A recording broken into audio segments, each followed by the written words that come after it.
Amados, muito bom dia. Hoje é quarta-feira e é dia 11 de março do ano da graça de 2026. Está um dia bonito, com sol, que também nos ajuda e que alegra o nosso coração, pelo menos aqui na nossa região está um dia muito bonito.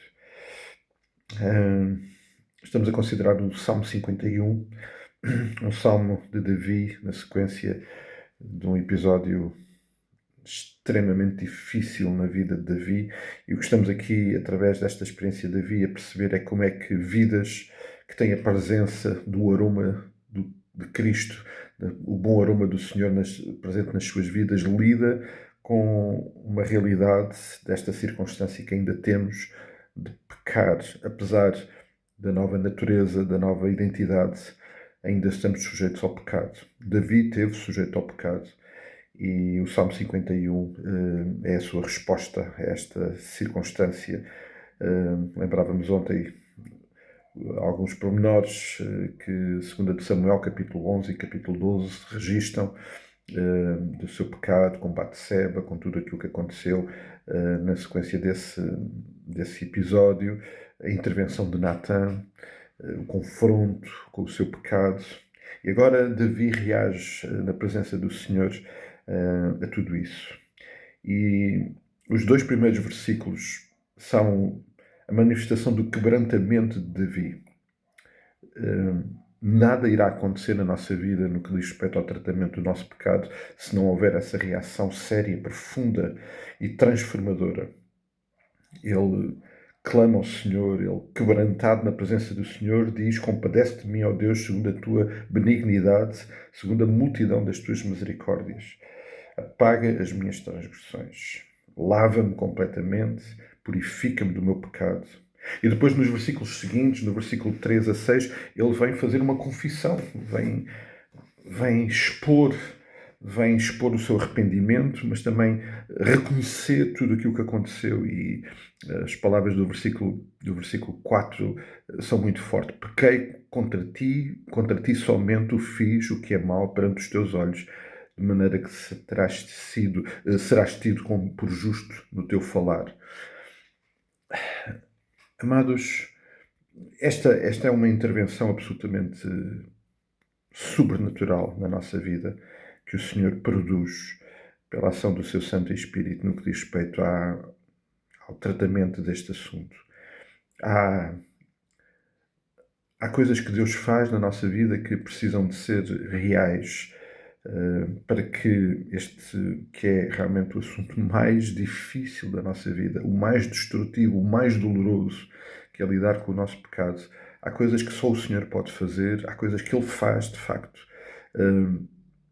e para as quais nós precisamos estar totalmente disponíveis, apesar do impacto que tem na nossa vida. E este quebrantamento perante o pecado, o arrependimento, o reconhecimento, acima de tudo, reconhecer que o nosso pecado tem um efeito desastroso na nossa vida, também na vida daqueles que estão perto de nós, mas acima de tudo, tal como Davi aqui reconhece, no coração do Pai.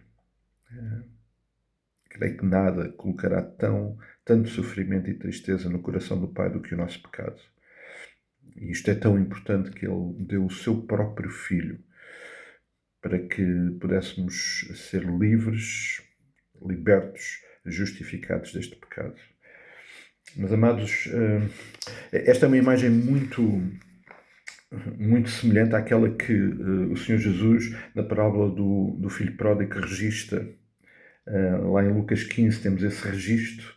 O filho mais novo, depois de todos os erros, dos pecados que cometeu, ele reconhece que a solução para a sua vida passa por uma pessoa, que é o seu pai.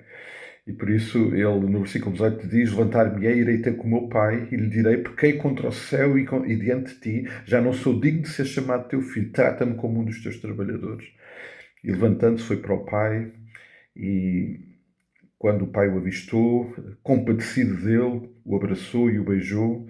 Então o filho diz: pai, pequei contra o céu e diante de ti, já não sou digno de ser chamado teu filho. Este é uma imagem muito prática daquilo que está a acontecer também na vida de Davi, que precisa de acontecer na nossa vida por causa do nosso pecado. Pondo em ordem alguns pensamentos em relação a tudo isto. Nada acontecerá na nossa vida neste assunto se depois da intervenção de Deus, que no caso de Davi foi Natã, no caso de Pedro foi um galo, no caso do filho pródigo, nesta parábola, é a consciência do erro que o Senhor trouxe ao coração dele.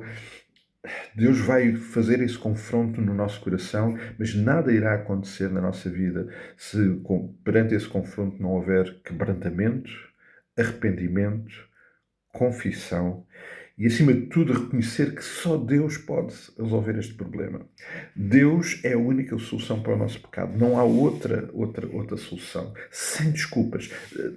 Davi vai à presença do Senhor sem desculpas. Ele sabe a sua condição, mas ele sabe que o único responsável por tudo o que está a acontecer é ele. E é reconhecendo que Deus é a única solução, experimentando um arrependimento sincero, profundo e transformador, que tudo vai começar a acontecer na nossa vida no que diz respeito ao tratamento deste importante assunto que é o assunto do pecado na nossa vida.